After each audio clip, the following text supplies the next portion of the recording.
Praise the lord. ఈరోజు దేవుని వాక్యము యెషయా గ్రంథము 60వ అధ్యాయము 14వ వచనము.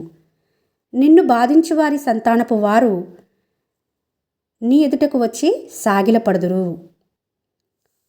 ఇక్కడ చూడండి, నిన్ను బాధించు వారి సంతానము నీ ఎదుటకు వచ్చి సాగిలపడుదురు అనే వాక్యము దావీదు జీవితంలో జరిగినట్లుగా చూస్తున్నాం.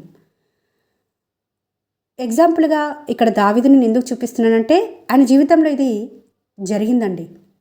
సమూయేలు 2వ గ్రంథం 9వ అధ్యాయంలో ఆ వృత్తాంతమంతా మనకందరికీ సుపరిచితమే. బైబిల్ చదివిన ప్రతి ఒక్కరికి ఇది సుపరిచితమే.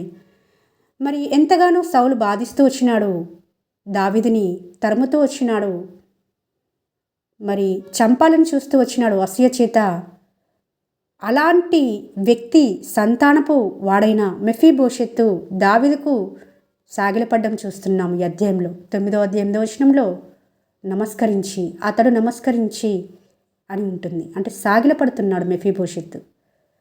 సౌలు మనవడైన మెఫీబోషెత్తు దావీదుకు సాగిలపడుతూ వస్తున్నాడండి. ఒకప్పుడు తన తాత దావీదును బాధిస్తూ వచ్చినప్పటికీ దావీదు తన ప్రాణ స్నేహితుడైన యోనాతానుకి ఇచ్చిన మాటను బట్టి మెఫీబోషెత్తును ఆదరిస్తూ వచ్చినాడు, పోషిస్తూ వచ్చినాడు.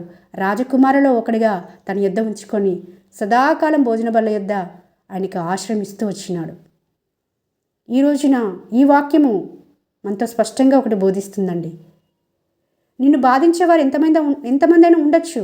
నీవు నీతిగా, భక్తిగా, విశ్వాసంలో బ్రతుకుతూ ఉన్నప్పుడు అనేక శోధనలు గుండా, శ్రమల గుండా వెళ్ళవలసి వస్తుంది. బాధించేవారు కూడా విస్తారంగా పెరుగుతూ ఉండవచ్చు.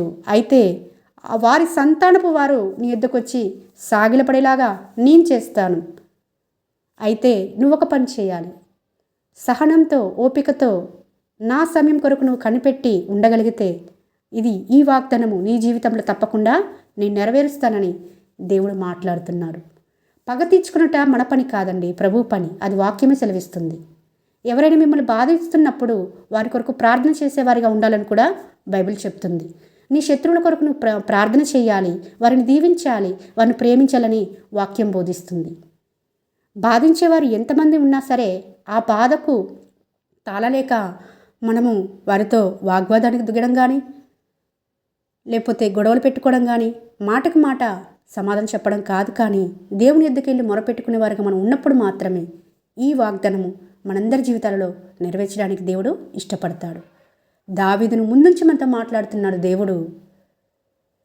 కాబట్టి ఈ రోజున ఈ వాక్యం వింటున్న ప్రతి ఒక్కరి జీవితాలలో ఇది నెరవేర్చబడాలని కోరుకుంటూ మీ సహోదరి ఎలిజబెత్ రాణి.